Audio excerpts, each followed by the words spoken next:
antes de que termine el primer siglo, o sea, en 30 o 40 años, no es nada, para los que ya tenemos un poco más, decimos 30 años no es nada. 30, 40 años no es nada. Toda la tierra conocida hasta ese momento fue trastornada por el Evangelio. En 30, 40 años. Sin aviones, para viajar en pocas horas. Los viajes eran de meses, muchas veces, porque eran en barco. Pero no solo eso, sino que después, con el paso del tiempo, si hacemos una mirada rápida hasta el día de hoy, toda la tierra fue llena del Evangelio, ¿sí o no? El Evangelio llegó a los confines de la tierra. Hoy, en todos los continentes, todavía quedan lugares donde no hay un testimonio del Evangelio, pero en todos los continentes el Evangelio está presente. ¿Cómo se produjo eso? ¿Cómo se llegó a que el Evangelio se extendiera tanto? A que en tantos lugares se abrieran obras, iglesias. Hay una palabra que define todo eso que recién hablaba el pastor, que es generosidad. No hubiera sido posible eso sin la generosidad, primero, de gente que ofrendó su vida. ¿Qué mayor acto de generosidad puede haber? ¿No? Usted sabe que los primeros cristianos no solo los metían presos, sino que los tiraban en los circos romanos, en la arena de los circos romanos, y soltaban leones, y mientras los leones devoraban, literalmente, esto no es una historia, literalmente, mientras devoraban a los cristianos, la gente gritaba y aplaudía en las gradas de los estadios. Nerón ató a los cristianos a postes de Roma e iluminó Roma con los cristianos ardiendo en fuego. ¿Y sabe qué hacían esos cristianos mientras se iban quemando? Cantaban himnos. Dígame si eso no es generosidad. Y esto podríamos contar miles y miles de testimonios a lo largo de la historia de gente. Algunos dieron literalmente su vida, perdieron su vida. Otros sembraron sus vidas. ¿Sí? Sus pastores, por ejemplo, no vienen de Argentina a Obarco a buscar una mejor posición económica. De hecho, estaban mejor allá. Mucho mejor. Trabajo muy bien pago. O sea, estaban mucho mejor que acá. ¿Por qué dejan su lugar y vienen a un lugar tan alejado a sembrar su vida? Por el Evangelio, por el amor de Cristo, por amor a ustedes. Y eso es generosidad.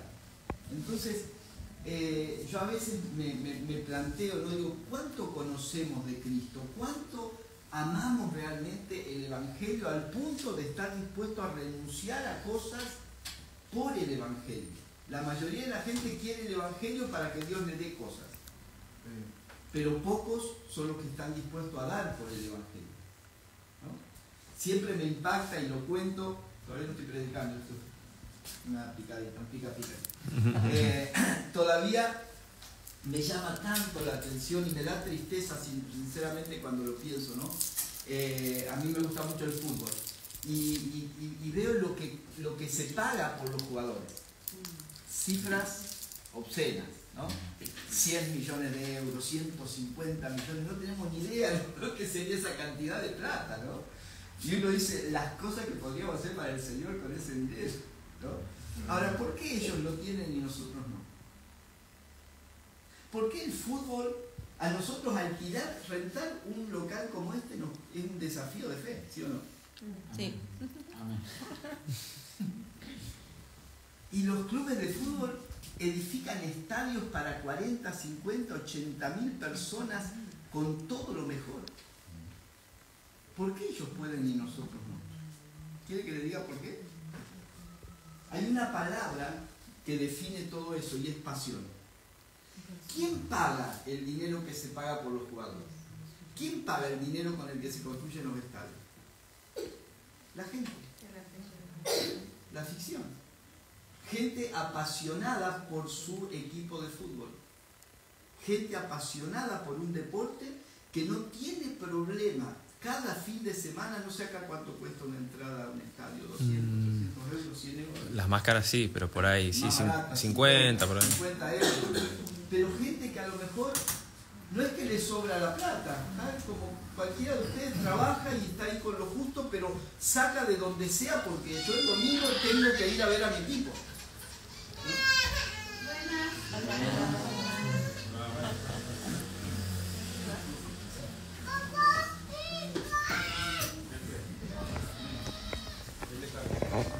Y esos miles de personas que semana a semana van a ver a sus equipos son las que financian que el deporte hoy sea un negocio como lo es, ¿no? Entonces yo digo, ¿qué pasaría si los cristianos, si los hijos de Dios, si las hijas de Dios tuviéramos esa pasión por Dios?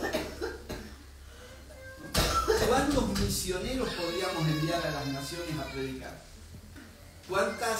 ¿Cuántos edificios podríamos rentar? No por el edificio en sí, sino por la necesidad de tener un lugar donde reunirnos, donde realizar todas las actividades que tienen que ver con la vida de los niños. Entonces,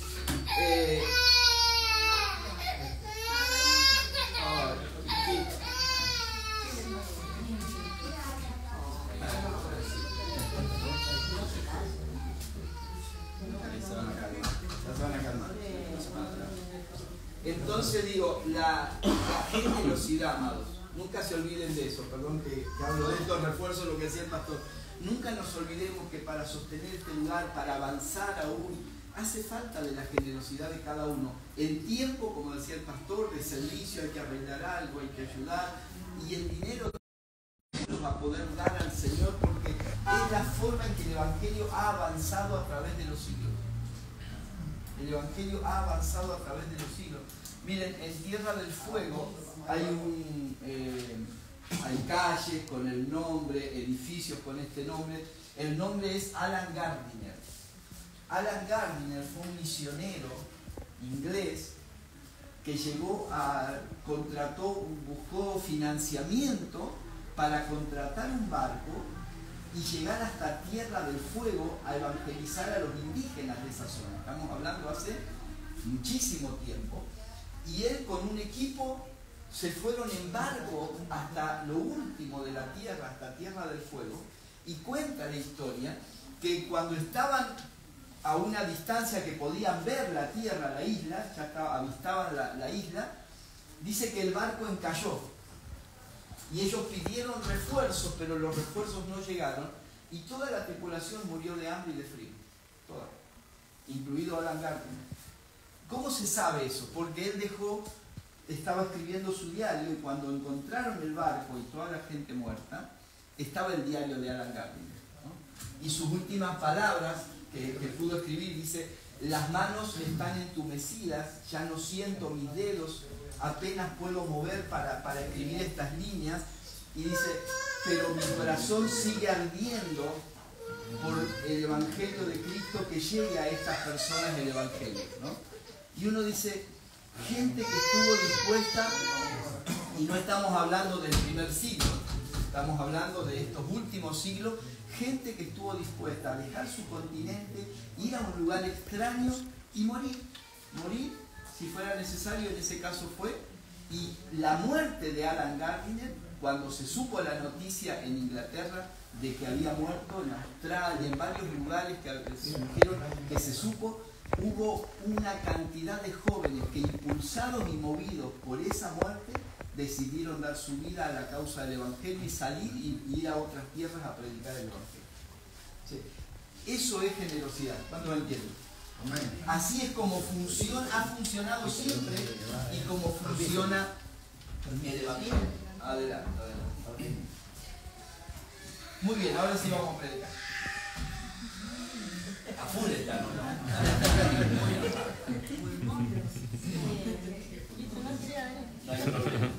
Es la familia. En la casa no pasa lo mismo. Pasa lo mismo, ¿no? Así que no hay problema. Quiero compartir en esta mañana algo que ayer lo tocamos así por arriba, pero hoy quiero profundizar un poco porque me parece importante, y es la palabra plenitud, ¿no? De hecho, en las iglesias iglesias con las que estamos trabajando en este mes estamos hablando de eso, ¿no? De la plenitud. Entonces quería trabajar un poquito sobre eso y quisiera comenzar con el Salmo 23, salmo muy conocido, ¿sí? No todo, pero los primeros 4 versículos. En una versión, una traducción dice: el Señor es mi pastor, nada me falta. En verdes pastos me hace descansar, junto a tranquilas aguas me conduce, me infunde nuevas fuerzas, me guía por sendas de justicia por amor de su nombre. Aun si voy por valles tenebrosos, no temo peligro alguno, porque tú estás a mi lado, tu vara de pastor me reconforta. Este salmo que muchos conocen, yo me acuerdo que lo aprendí de memoria de chiquito, de pequeño ya lo podía recitar de memoria a este salmo. Comienza con una verdad tremenda que tenemos que apropiarnos. Dice: el Señor es mi pastor, nada me falta. ¿Sí? Otra versión me gusta mucho porque dice: tengo todo lo que necesito. Tengo todo lo que necesito. Y esa expresión, nada me falta y tengo todo lo que necesito, nos hablan de suficiencia y de plenitud. No nos está presentando una persona que siempre está necesitando algo, sino alguien que no necesita nada porque está pleno. Y obviamente entendemos que en el plano material y en lo temporal podemos tener necesidades. Pero acá no está hablando de esas cuestiones, está hablando del ser interior, ¿sí? Nos pueden faltar cosas que deseamos en este mundo, pero en la vida interior, en la vida que realmente importa, tenemos todo lo que necesitamos. Después sigue describiendo algunas situaciones y habla de descanso. En verdes pastos me hace descansar. Está tomando, claro, David era un pastor de ovejas, ¿no? Y él está tomando esa figura, Dios como el pastor, nosotros como sus ovejas, para enseñarnos el cuidado de Dios y lo que Dios nos provee a cada uno. Entonces dice que en el Señor hay descanso, nos lleva a aguas tranquilas, no aguas turbulentas. Todo esto nos da una sensación de seguridad, de estar completos en Él. Dice que nos guía por sendas de justicia. O sea, hay promesas acá tremendas de lo que el Señor provee a nosotros cuando Él entra a nuestra vida. Y hay una frase ahí que me gustaría detenerme allí y unirla a la plenitud, que es: me guía por sendas de justicia. ¿Cómo relacionamos las sendas o caminos de justicia con la plenitud? Y en esto quiero enfocarme yo, ¿no? ¿Cómo relacionamos el camino de la justicia con la plenitud? ¿Sí? Obviamente que cuando la Biblia habla de descanso, habla de aguas tranquilas, habla de guía, habla de las sendas de justicia, de nuevas fuerzas, ¿sí? ¿A quién se está refiriendo? A Cristo. Cristo es todo eso, Él es nuestro descanso, Él es nuestra agua tranquila, Él es la fortaleza, Él es la guía y Él es nuestra justicia. Él es nuestra justicia y es el camino de justicia. Podemos decir que Cristo es nuestra suficiencia. O sea, Cristo es todo lo que necesitamos. Amén. En nuestro ser interior no necesitamos nada más que Él, ¿sí? Ahora, a veces para entender una verdad necesitamos ponerla en espejo y ver la parte contraria, ¿sí? Ver lo opuesto. ¿Qué es lo opuesto a justicia? Injusticia. Injusticia, ¿sí? Y sabe que nosotros podemos caminar por sendas injustas. Dios quiere guiarnos por una senda de justicia, pero nosotros como sus hijos, si no entendemos el Evangelio correctamente, podemos caminar por sendas de injusticia, por caminos de injusticia. Y esto es lo que le pasó al pueblo de Israel. Y necesitamos nosotros mirar como un modelo para no seguir, para no repetirlo. O sea, Israel nos muestra en muchas situaciones lo que no hay que hacer. ¿Qué es lo que no debemos hacer como hijos de Dios? Entonces yo quiero trabajar por unos minutos con Isaías capítulo 30. Si tiene ahí, quiere seguir la lectura, porque vamos a ver varios textos, vamos a ir viendo de a 2 o 3 versículos.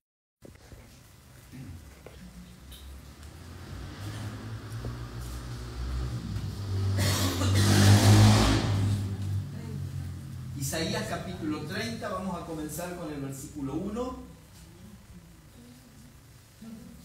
Vamos a leer los dos primeros versículos. Prestemos atención porque hay una línea de pensamiento que va siguiendo aquí el profeta, ¿sí? Una secuencia que es importante poder verla, ¿sí? El Señor ha dictado esta sentencia. Hay de los hijos rebeldes que ejecutan planes que no son míos, que hacen alianzas contrarias a mi espíritu, que amontonan pecado sobre pecado, que bajan a Egipto sin consultarme, que se acogen a la protección de Faraón y se refugian bajo la sombra de Egipto. Hay una palabra dura, una sentencia de Dios contra el pueblo de Israel. Dice, el Señor ha dictado esta sentencia. ¿Cómo veía Dios a su pueblo? ¿Qué veía Dios de ellos? Y lo primero que hace es describirlo como hijos como rebeldes. Hijos rebeldes. En nuestro pensamiento, ¿qué sería un hijo rebelde? Que no obedece. Que no obedece. En el ámbito evangélico, ¿qué es un rebelde? El que no quiere venir más a la reunión, ¿sí? El que se rebela contra Dios y se va al mundo, decimos nosotros, ¿no? Se fue al mundo, empezó a hacer cosas que no debería, ¿no? Dejó a Dios, esa es una persona rebelde. Pero es muy interesante cómo ve Dios a la rebeldía, cómo describe Dios a la rebeldía. Y dice, hijos rebeldes, y la primera descripción es que ejecutan planes que no son míos. Así que si miramos esto, la rebeldía es hacer algo que no proviene de Dios. No es solamente apartarse de la iglesia, no ir a las reuniones. No. Hacer planes que son nuestros planes y que no provienen de Dios, para Dios es un acto de rebeldía.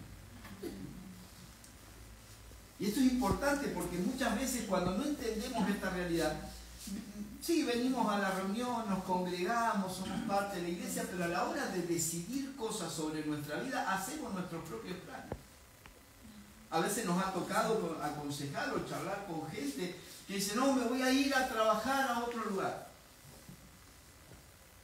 Y la pregunta nuestra es, ¿Dios te dijo? No, pero allá hay mejor trabajo, hay mejores posibilidades. Sí, pero esa no es la cuestión. La cuestión es si Dios te dijo. O sea, ¿cómo me voy a mover? Y voy a mover a mi familia a un lugar porque me parece que hay mejores condiciones si Dios no me dijo nada.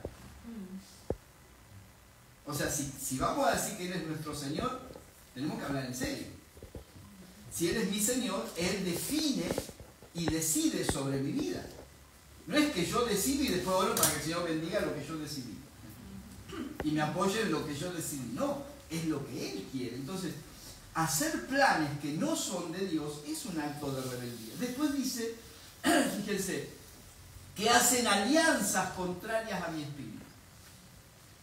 Alianza es cuando hacemos acuerdos con cosas que también no provienen de Dios. En el caso de Israel era hacer alianzas con otras naciones para ir a la guerra, ¿sí?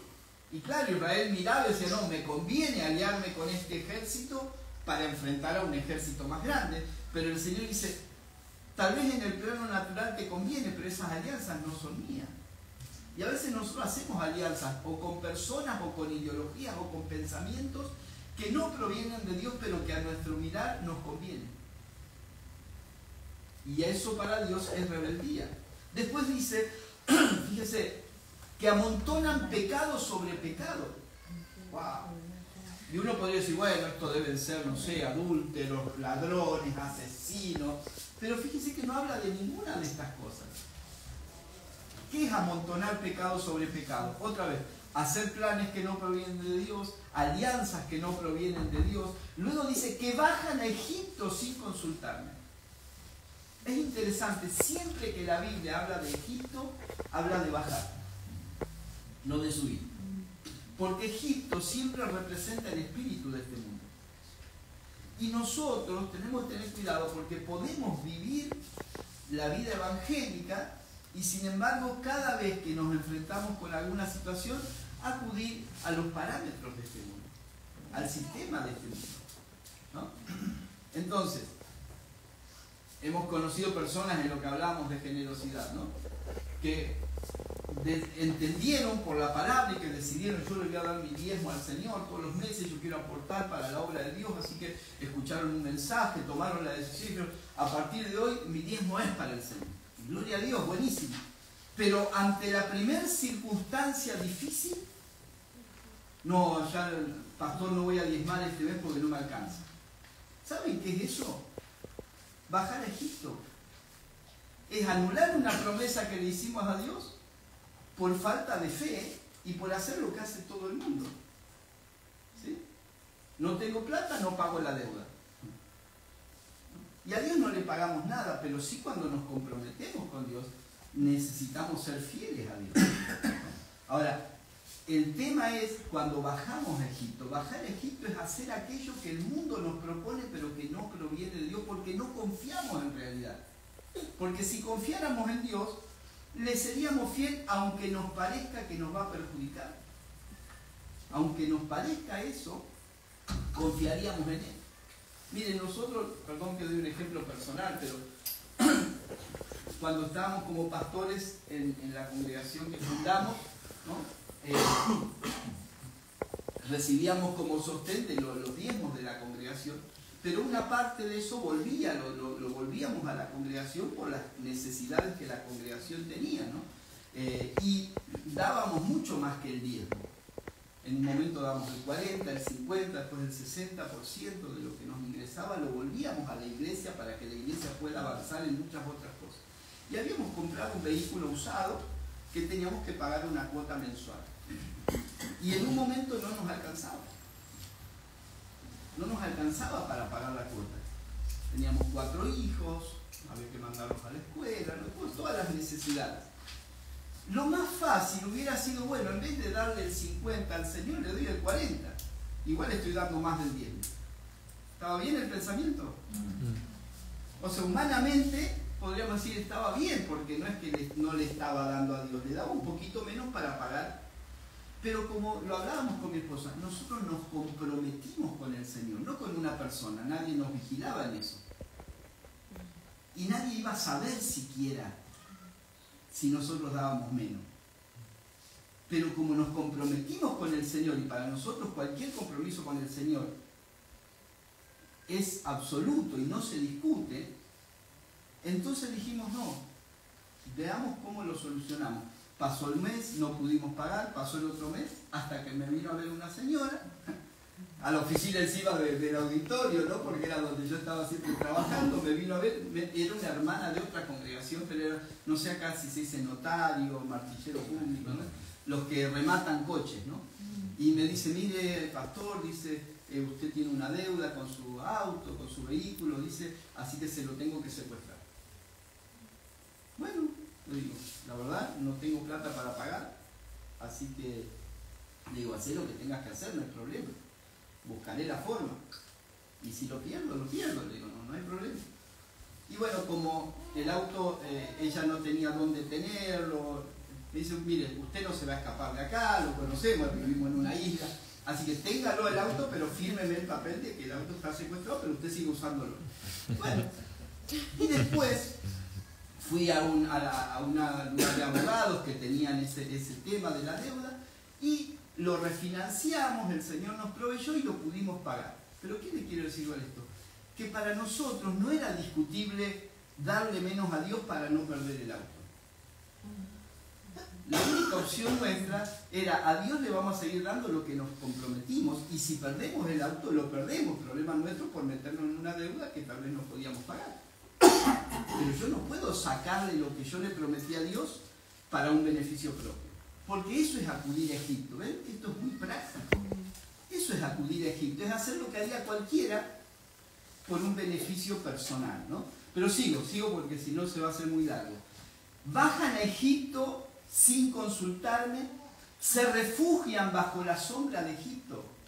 ¿Qué significaba eso? Que Israel tenía a Dios. Dios le había prometido que los iba a defender de todos sus enemigos, ¿sí o no? Sí. Pero ante el ataque de otras naciones, ¿qué hacían?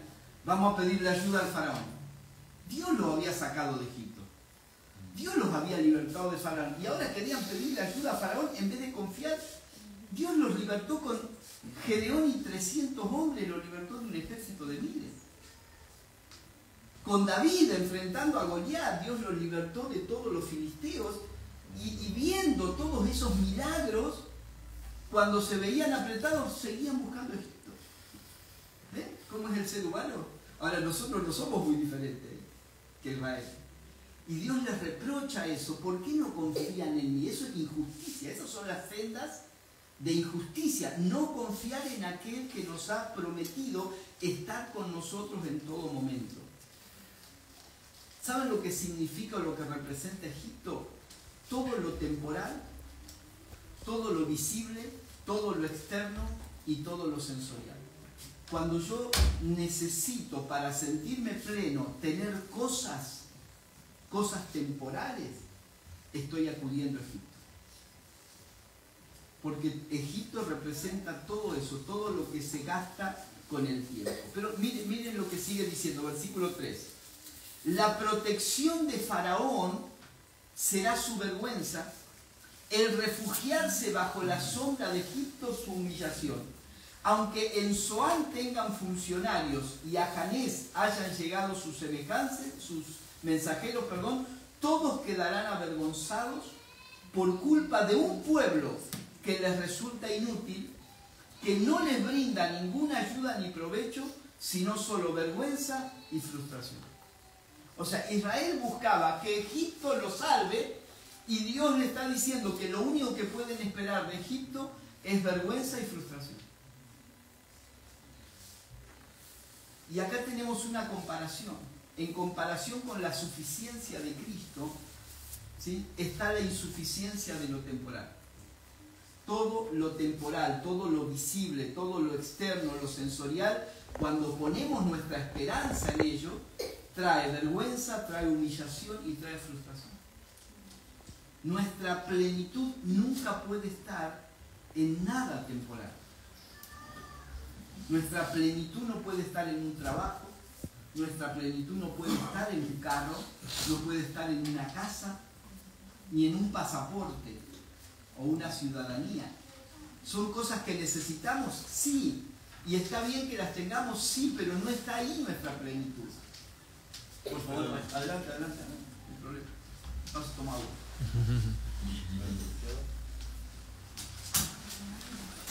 Pero voy a ir más allá. Nuestra plenitud no está en otra persona. Esposos. ¿Cuántos esposos hay acá? Tu plenitud a los hombres, tu plenitud no es tu esposa. Y a las esposas les digo, tu plenitud no es tu esposo. Porque alguno de los dos, o mejor dicho los dos, normalmente primero uno que otro, va a partir de este mundo. Es una realidad. Hace un tiempo, hablando con una hermana que había perdido a su esposo, ella nos dijo algo que nos choqueó a mi esposa y a mí, porque dice, él era todo para mí, no sé cómo voy a vivir sin él. Y uno se pregunta, ¿y Cristo? Parece que suena romántico, ¿no? Pero amados, él se fue, él murió por una enfermedad, pero murió, joven, murió, y ella se quedó y hoy ella no está ni siquiera en el Señor. ¿Por qué? Porque buscó plenitud a su esposo. Y aún nuestra familia es algo temporal. La congregación no es tu plenitud. La necesitamos, sí. Los pastores los necesitamos, sí, pero no son nuestra plenitud. Los hijos no son nuestra plenitud. Nuestros padres no son nuestra plenitud. O sea, nada que sea temporal y que tenga fecha de vencimiento puede ser nuestra plenitud. Nuestra plenitud es Cristo. Amamos a nuestros esposos, nuestra esposa, a nuestros hijos, por supuesto, los amamos. Vamos a dar todo lo que podamos por ellos, vamos a amar a la congregación, a nuestros pastores, a nuestros hermanos. Valoramos todo eso, pero nada de eso es signo de plenitud, porque cuando ponemos nuestra esperanza de plenitud en algo temporal, nos vamos a fallar. Lo temporal nos va a fallar. Yo le digo a los pastores, no esperen que yo sea plenitud, porque yo en algún momento les puedo fallar. Trataré de no hacerlo, pero como ser humano puedo fallar. Y todos podemos fallar en algún momento. Por eso no podemos ser nosotros ni nada temporal una fuente de plenitud. Seguimos, versículo 6. Esta es la sentencia que ha dicho el Señor, que ha dictado contra los animales del Negev, por tierra de dificultades y angustia, de leones y leonas, de víboras y serpientes voladoras. Llevan ellos al lomo de burro las riquezas de esa inútil nación, que es Egipto, y sus tesoros al lomo de camello. La ayuda de Egipto, o sea, todo lo temporal, la ayuda de Egipto no sirve para nada. ¿Sí? Por eso la llamo Rahab la inmóvil. Anda pues delante de ellos y grábalo en una tablilla, escríbelo en el rollo de cuero para que en los días venideros quede como un testimonio eterno. Porque este es un pueblo rebelde, son hijos engañosos, hijos que no quieren escuchar la ley del Señor. Acá define otra vez la rebeldía y dice que el mayor acto de rebeldía no es hacer algo malo. El mayor acto de rebeldía es no escuchar la voz de Dios. Fíjese que dice, un pueblo rebelde, hijos engañosos, hijos que no quieren escuchar la ley del Señor. Cuando no queremos escuchar la voz de Dios, nos volvemos, ¿sí?, personas rebeldes, porque al rechazar la voz de Dios, la voz del Espíritu, rechazamos la verdad, y al rechazar la verdad nos volvemos engañosos. Dice, hijos engañosos, ¿sí?, que no quieren oír la ley del Señor. Versículo 10. A los videntes le dicen, no tengan más visiones. Y a los profetas, no nos sigan profetizando la verdad. Díganos cosas agradables, profeticen ilusiones. Apártense del camino, retírense de esta senda y dejen de enfrentarnos con el Santo de Israel. Miren lo que decía Israel. Miren la actitud de este pueblo que había puesto su esperanza en Egipto, en lo temporal, que buscaba ahí su plenitud en vez de buscarla en la suficiencia de Dios. Miren a lo que llegan, le dicen a los profetas, no nos sigan profetizando verdad. O sea, le estaban diciendo, miéntanos, porque la verdad nos ofende. ¿Sabe cuánta gente prefiere los domingos ir a un lugar donde le diga que vas a ser un campeón, que todo te va a salir bien en la vida, que Dios te va a llevar al éxito, que está bien como estás viviendo, que mientras vos le des al Señor y hagas esto y hagas aquello, está todo bien? Hay gente que le gusta que le mientan. Y poca gente quiere enfrentarse con la verdad del Evangelio. Y esto es lo que le pasaba a Israel. No nos sigan profetizando verdad. Díganos cosas agradables.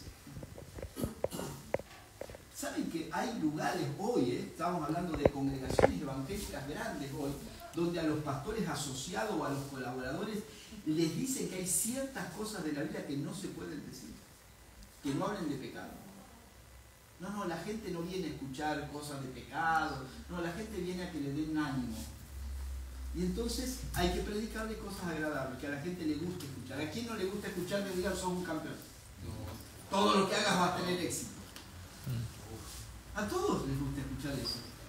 Pero aunque Dios nos puede dar éxito en algún área, podemos ser personas que prosperamos, que progresamos, y eso está bien, esa no es la esencia del Evangelio, ¿sí? Miren lo que dice, profeticen ilusiones. Profeticen, claro, la profecía ¿cuál era? Están andando en el camino incorrecto, enderecen su camino, y ellos no querían oír la voz de Dios, querían que Dios les diga, está todo bien, sigan adelante, yo voy a estar con ustedes, no importa lo que hacen, ¿no? Tremendo, ¿no? Dejen de enfrentarnos con el santo. Cada mensaje profético los confrontaba con la santidad de Dios. Esa es una esencia. Mensaje que nos acaricie, mensaje que nos haga sentir bien y que no nos confronte con nuestras propias miserias. y con nuestras propias debilidades, ¿sí? Versículo 12. Así dice el Santo de Israel: ustedes han rechazado esta palabra, han confiado en la opresión y en la perversidad y se han apoyado en ella. Una vez más, la clave de todo camino de injusticia es rechazar la voz del Señor. Confiaron en lo terrenal y rechazaron mi voz. Creyeron que la solución estaba venirse a España y no escucharon lo que yo tenía para decirles. ¿Ven? O sea, ese es el tema. Nos podemos mover de un lugar a otro, ¿está bien? Ahora, no crean, y les hablo con todo el corazón, miren, nosotros vivimos en una isla donde la mayoría de la gente era gente no de otro país, pero sí de otras provincias de Argentina, de otros lugares, que viajó a esa isla porque ahí hay una promoción del gobierno y hay sueldos mejores, hay fábricas, había trabajo en una época, ¿no es cierto? Entonces la gente iba a buscar dinero. Y muchas veces nosotros le dijimos: ¿por qué viniste? ¿Porque te mandó el Señor o viniste por un mejor trabajo? Y la mayoría reconocía: no, me vine por un mejor trabajo. Ahora, ya lo hicimos. El tema es de ahora en adelante, que si nos vamos a mover, si vamos a tomar una decisión, que sea por la voz de Dios y no por nuestra propia conveniencia. ¿Me está entendiendo? Sí. Y aún cuando muchos de ustedes vinieron por trabajo, el Señor los trajo con otro propósito, mucho más grande que un trabajo o que una posición, ¿sí? Versículo 13: por eso su iniquidad se alzará frente a ustedes como un muro alto y agrietado, a punto de derrumbarse. De repente, en un instante, se desplomará. Su iniquidad quedará hecha pedazos, hecha añicos, sin piedad, como vasija de barro. Ni uno solo de sus pedazos servirá para sacar las brasas del fuego, ni agua de una cisterna. Es muy duro como Dios confronta al pueblo de Israel con su condición. Pero fíjense el amor y la misericordia de Dios, que mientras Dios está mostrándole a este pueblo que son un pueblo que está caminando por sendas injustas, que son hijos rebeldes, que han rechazado su voz, que han confiado más en el faraón, que los oprimió por tantos años, que en el mismo Dios. Miren ahora el versículo 15. Porque así dice el Señor omnipotente, el Santo de Israel: en el arrepentimiento y la calma está su salvación, en la serenidad y la confianza está su fuerza, pero ustedes no lo quieren reconocer. Fíjense dos cosas acá: el amor, el corazón compasivo de Dios, que le ofrece arrepentimiento, ¿no? Siempre que Dios nos habla, no es para avergonzarnos, es para hacernos volver en sí, para volver y decir: no, estoy caminando una senda que es injusta y me tengo que centrar en las sendas de justicia, por donde el Señor realmente quiere guiarme, ¿no? Y el Señor les ofrece arrepentimiento, calma, tranquilidad. Dice: ahí está, en la serenidad, en el arrepentimiento está la salvación. O sea, no sigas viviendo tu vida alocada, venga lo que venga. No, tranquilo, vamos a calmarnos, vamos a reflexionar. ¿Cómo estoy decidiendo sobre mi vida? ¿En base a qué decido las cosas de mi vida? ¿En base a qué estoy viviendo? ¿A lo que Dios quiere o a lo que el mundo me está presionando? ¿Ven? En ese arrepentimiento, en esa calma, está la salvación. En serenidad y en confianza está la fuerza.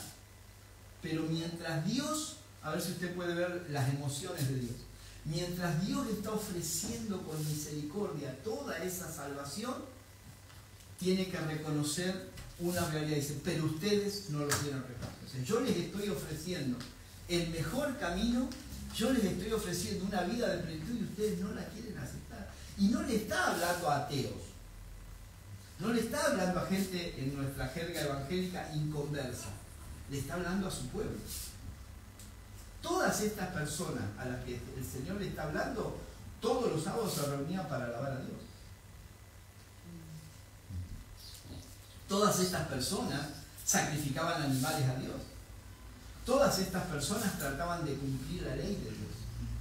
Sin embargo, era toda una fachada. Ellos no se perdían reunión los días sábados. Y uno dice: bueno, son fieles, no están alejados de Dios, vienen a todas las reuniones. Pero Dios ve otras cosas. Dios ve el corazón, y el corazón de ellos estaba tomando otra dirección, ¿sí? Versículo 16. Se resisten y dicen: huiremos a caballo. Por eso así tendrán que huir, dice. cabalgaremos sobre caballos veloces, por eso veloces serán sus perseguidores. Ante la amenaza de uno solo, 1000 de ustedes saldrán huyendo, ante la amenaza de 5 huirán todos ustedes, quedarán abandonados como un mástil en la cima de una montaña, como una señal sobre una colina. Lo que el Señor le está diciendo una vez más es: lo temporal es insuficiente. Todo lo que este mundo les puede ofrecer es insuficiente cuando hablamos de plenitud, cuando hablamos de una vida completa en el Señor. Versículo 18, otra vez. Por eso el Señor los espera, para tenerles piedad. Por eso se levanta para mostrarle compasión. Por eso el Señor es un Dios de justicia.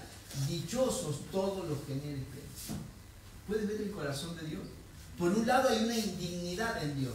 Dice: ¿cómo este pueblo al que liberé de Egipto, una nación que los esclavizó, una nación que los humilló, ahora en vez de confiar en mí vuelven a Egipto?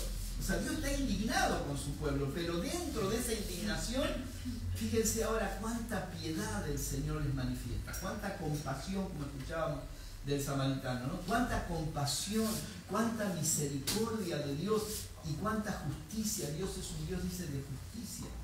O sea, Dios los está retando, exhortando, no para avergonzarlos, sino para que retomen las sendas de justicia. ¿Me va siguiendo el pensamiento? Para que retomen las sendas de justicia. Ahora escuche, versículo 19. Pueblo de Sión, que habitas en Jerusalén, ya no llorarás más. Acá hay una promesa. El Dios de piedad se apiadará de ti cuando clames pidiendo ayuda. Tan pronto como te oiga, te responderá. Mire qué promesa del Señor. Aunque el Señor te dé pan de adversidad y agua de aflicción, tu maestro no se esconderá más. Con tus propios ojos lo verás. Ya sea que te desvíes a la derecha o a la izquierda, tus oídos percibirán a tus espaldas una voz que te dirá: este es el camino, síguelo. Son palabras maravillosas, ¿no? Dios ofreciendo su ayuda, Dios ofreciéndoles la salida para la condición de ellos en forma de enseñanza. O sea, la respuesta de Dios, la ayuda que el Señor le está ofreciendo, ¿sí? El Dios de piedad se apiadará de ti cuando clames, te responderá. ¿Y cómo será esa respuesta? Dice: tu maestro no se esconderá más. Dios es el gran maestro, Él es el que nos enseña. El tema es si queremos ser enseñados. El tema es si queremos oír su voz. Pero realmente cuando nosotros caminamos por la senda de justicia, vamos a querer oír esa voz que nos dice: este es el camino. Es como un GPS interno, ¿no? Para no perdernos. ¿Cuánta gente vive perdida? Aún gente evangélica vive perdida. ¿Por qué? Porque decide por sí mismo. No, el GPS interno, la voz de Dios me dice: anda por acá, y yo digo: no, pero me gusta más esta calle, me gusta más esta ruta, y tomo la ruta que a mí me gusta. No, pero todos mis amigos van por allá, y él dice: no, pero vos tenés que ir por allá. Qué maravilloso es poder tener la sensibilidad para oír la voz del Señor y para obedecer la voz del Señor. Porque siempre la voz del Señor nos va a guiar a buenos pastos. Acuérdense del Salmo 23. Siempre la voz del Señor nos va a guiar a aguas tranquilas. Siempre nos va a guiar por sendas, caminos, rutas de justicia. Versículo 22. Entonces, mire lo que sucede cuando oímos la voz de Dios y nos dejamos guiar por Él. Entonces profanarás tus ídolos enchapados en plata y tus imágenes revestidas de oro. Los arrojarás como cosa impura y les dirás: fuera de aquí. ¿Sabe qué significa esto? Que cuando podemos oír la voz de Dios y nos dejamos enseñar por Él, vamos a echar fuera de nuestra vida todo lo que no pertenece a las cosas de arriba, todo lo que pertenece a las cosas de este mundo. Porque cuando hablamos de ídolos, algunos piensan en las imágenes, ¿no es cierto?, en la Virgen, en esto, en aquello. Son ídolos, pero ¿saben la cantidad de ídolos que tenemos nosotros sin tener una imagen en nuestra casa? Ídolo es todo lo que ocupa el lugar de Dios. Todo lo que se transforme para nosotros en algo más importante que Dios es un ídolo. Vuelvo al hecho: nuestra esposa, nuestro esposo puede ser nuestro ídolo, nuestro hijo puede ser nuestro ídolo, nuestros padres pueden ser nuestros ídolos, nuestra congregación puede ser nuestro ídolo, nuestro pastor puede ser nuestro ídolo. todo lo que pretenda ocupar el lugar de Dios para hacer nuestra plena satisfacción, eso es un ídolo. Ahora, cuando escuchamos la voz de Dios y nos dejamos guiar por Él, ¿qué hacemos? Echamos fuera todo eso. No es que nos separamos de la gente, odiamos a... No, seguimos amando a la gente, seguimos viniendo a nuestras reuniones, seguimos siendo fieles, pero entendemos que nuestra plenitud solo puede venir del Señor. ¿Amén? Amén. Miren ahora, cuando pasa esto, el resultado, versículo 23, ahora voy a leer varios versículos que tratan de varias cosas. Dice, el Señor te enviará lluvia para la semilla que siembres en la tierra, y el alimento que produzca la tierra será suculento y abundante. En aquel día tu ganado pasará en extensas praderas. Los bueyes y los burros que trabajan la tierra comerán el mejor forraje, aventado con bieldo y horquilla. En el día de la gran masacre, cuando caigan las torres, habrá arroyos y corrientes de agua en toda montaña alta y en toda colina elevada. Cuando el Señor ponga una venda en la fractura de su pueblo y sane las heridas que le causó, brillará la luna como el sol y será la luz del sol 7 veces más intensa, como la luz de 7 días enteros. Miren, el nombre del Señor viene de lejos, con ardiente ira y densa humareda, sus labios están llenos de furor, su lengua es como fuego consumidor, su aliento es cual torrente desbordado que llega hasta el cuello para zarandear a las naciones en la zaranda destructora. Pone en las quijadas de los pueblos un freno que los desvía. Ustedes cantarán como en noche de fiesta solemne, su corazón se alegrará cuando uno sube con flautas a la montaña del Señor, a la roca de Israel. Hay dos realidades acá. Por un lado, cuando nosotros entendemos quién es el Señor, oímos la voz de Dios y estamos dispuestos a desechar de nosotros todo lo temporal, a dejar que solamente el Señor sea nuestra plenitud, el resultado es alimento suculento y abundante. Ese alimento es el pan de vida, ese alimento es Cristo. No nos va a faltar el alimento, está diciendo el Señor. Dice que Él va a sanar nuestras heridas. Esas heridas que nuestras propias decisiones nos han causado, ¿o no? ¿Cuántas veces malas decisiones por no oír la voz de Dios nos han causado heridas emocionales, heridas internas que después nos cuesta, frustraciones? ¿Le ha pasado o no? Sí. Todos hemos pasado por ahí, ¿no? Por no escuchar la voz del Señor, pero aún en su misericordia, aunque el Señor dice, esa herida es por tu desobediencia, pero aún así te la voy a sanar. Aún así voy a vendar tu herida.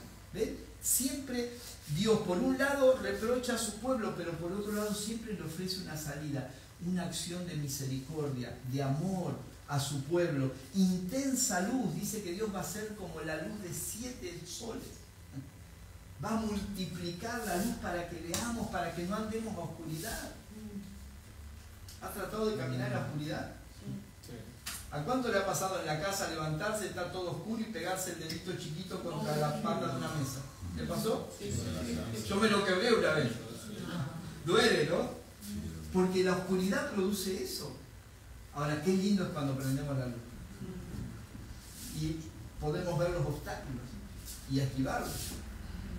No hay golpes, no hay dolor. ¿Por qué? Porque la luz nos permite ver y el Señor está diciendo, si ustedes confían en mí lo suficiente para que yo sea su suficiencia y su plenitud, no van a caminar en oscuridad, van a caminar en luz. Y no una luz tenue. Sí, la luz de 7 soles, la luz de 7 días es lo que yo les ofrezco. Y después hace un alto porque habla de un Dios airado, enojado contra las naciones vecinas. Dios va a traer juicio sobre todo lo temporal, pero no sobre nosotros. Es otro tema para otro día, no tengo tiempo ahora, pero Dios no está soltando juicio sobre las personas en este tiempo. El juicio sobre el pecado de las personas fue en la cruz. ¿Sí? Lo que Dios está haciendo hoy es juzgar en nosotros todo lo que no es Cristo, para quitarlo. El juicio es sobre lo temporal, no es sobre personas. Pero ese es otro tema.